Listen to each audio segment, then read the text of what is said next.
In question 2, we have a cannon fired from a height of 67 meters at a ship 150 meters away. In A part 1, we need to show the time taken for the cannonball to reach the water surface after being fired was 3.7 seconds. We can neglect air resistance. Well, for this we can use s equals ut plus a half at squared, and u, the vertical velocity at the start, is 0 meters per second as the cannon is fired horizontally.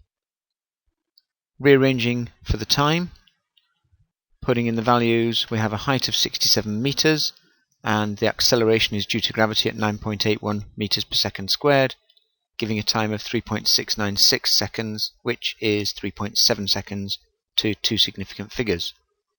In part 2, we need to find the velocity at which the cannonball was fired.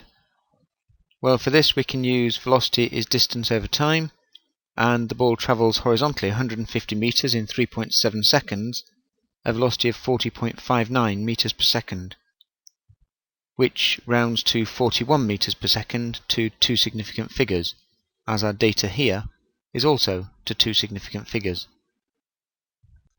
In part 3, we need to find the vertical component of velocity just before the cannonball hits the ship.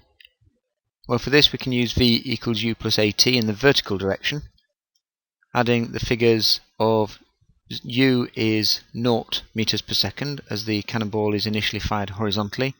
We have an acceleration due to gravity 9.81 meters per second squared, and the time is 3.7 seconds, giving a final vertical velocity of 36.26 meters per second, or to two significant figures, 36 meters per second. In part 4, by calculation or scale drawing, we need to find the magnitude and direction of the velocity of the cannonball just before it hits the ship.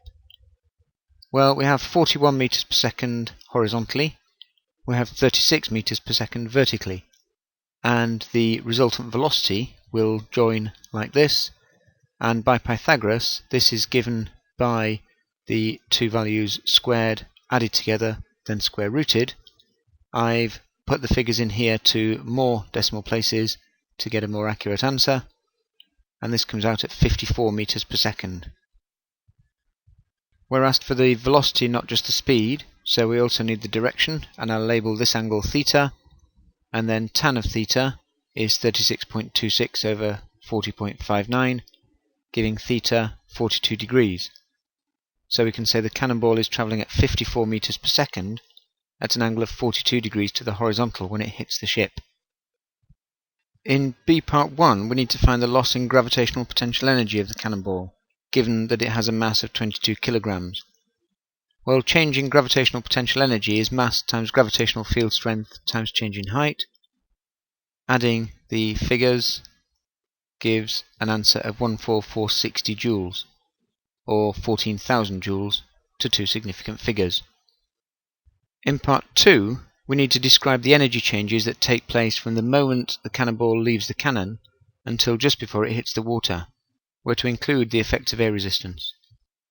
Well, the ball initially has gravitational potential energy due to its height, and it has kinetic energy due to its motion. As it falls, the gravitational potential energy is transformed into kinetic energy. Some of the kinetic energy is transferred to the air due to air resistance. This will raise the thermal energy of the air and also the thermal energy of the ball.